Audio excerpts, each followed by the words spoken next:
Early Learning for Every Child Today, ELECT. In 1999, Fraser Mustard conducted the Early Years Study. Based on this research, the Best Start Plan was developed for early childhood settings. In 2007, the Ontario government published the Early Learning for Every Child Today document, which was developed by the Best Start Expert Panel. This document is also referred to as ELECT or the Early Learning Framework. Let's take a moment to look at the ELECT now.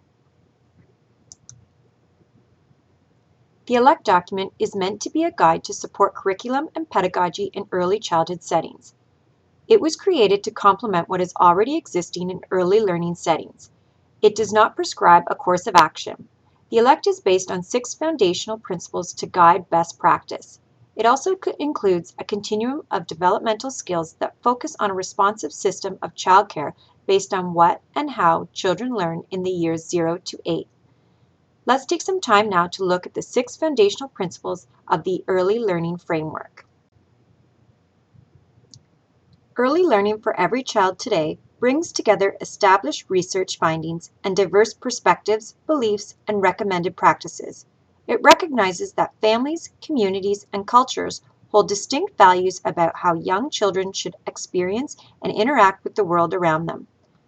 Values are complemented by detailed attention to the early child development research in the fields of early childhood education, family studies, developmental psychology, neurosciences, anthropology, sociology, pediatrics, and epidemiology.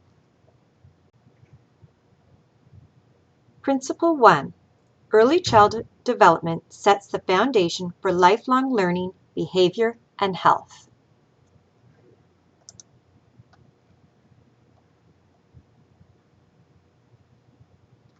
Principle 2.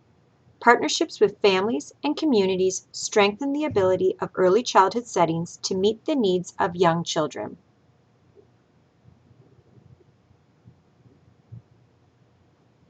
Principle 3. Demonstration of respect for diversity, equity, and inclusion are prerequisites for optimal development and learning.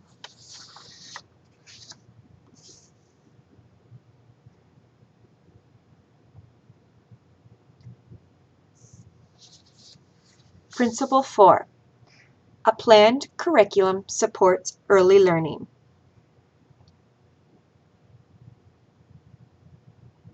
Principle 5. Play is a means to early learning that capitalizes on children's natural curiosity and exuberance.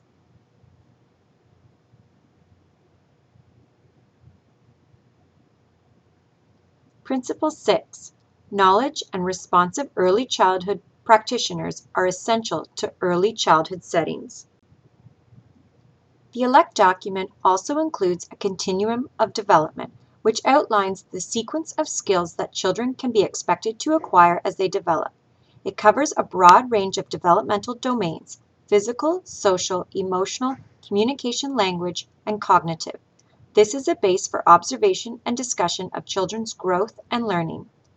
The primary purpose is to use this information to plan curriculum that is meaningful for individual children and groups of children because it is grounded in an understanding of child development. The continuum of development is not a tool to assess children's progress nor a screening tool to identify developmental difficulties. It is a guide that identifies sequences of development as a foundation to implementing early childhood curriculum and pedagogy in a variety of settings. It is a base for observation and discussion of children's growth and learning. When looking at the ELECT continuum of development, you will see that it is divided into age-appropriate categories: infant, toddler, preschool, kindergarten, and school age. It includes specific learning domains which are broad area or dimension of development: social, emotional, language, cognitive, and physical. Under these developmental domains, it breaks down into root skills. These are specific capacities, processes, abilities, and competencies that exist within a domain. For example, 1.1 Social Interest.